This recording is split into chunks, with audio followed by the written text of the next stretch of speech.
खामगाव नगरपालिका 40%चं पुरण झालं, 40%. येथील जो मुख्य प्रशासक आहे, मुख्य प्रशासक याची अपॉइंटमेंट येथील स्थानिक लोकप्रतिनिधी केलेली आहे. तो त्यांना विचारल्याशिवाय शौचालयाला सुद्धा जात नाही. ही परिस्थिती आहे. ही नगर परिषदेच्या समोरचीच बघा, ही सुलभ शौचालय आहे.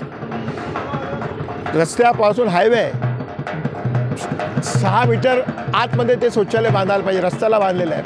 कंप्लीट केल्यानंतर देखील इथं बांधलेलं आहे. इथं कोणतेही काम पैसे दिल्याशिवाय होत नाही. आरोग्य विभाग त्याची वाट लागलेली आहे. मोठ्या प्रमाणात घाणीचं साम्राज्य आहे. चांगले सिमेंटचे रस्ते उखडून चांगले रस्ते डांबरीकरणाचे तिथं निकृष्ट दर्जाचे सिमेंटचे रस्ते करण्यात येत आहेत. त्याचे एस्टिमेट वाढवले जात आहेत. विशेष एवढ्या दयनीय परिस्थिती रस्त्यांची झालेली आहे. 6 महिना पहिला अगोदरचा रस्ता झाला की 6 महिन्यानंतर तो रस्ता एकदम खराब होऊन जातो. गावामध्ये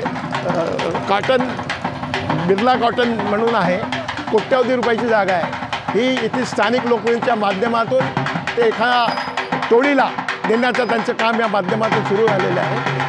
आरोग्याचे 3-13 झालेले आहे. मोठ्या प्रमाणामध्ये इथं डेंग्यूसारख्या आजार देखील तोड वार पाहते. 12 दिवस पाणी येत नाही. इथे भूमिपूजन केलं त्या दिवशी. नगर परिषदचं कोणतंही काम असेल, मुख्याधिकारी नाही, राजकीय काम नाही, ते जाऊन तो स्वतः करतो. नगर परिषद त्यांना बोलवत नाही.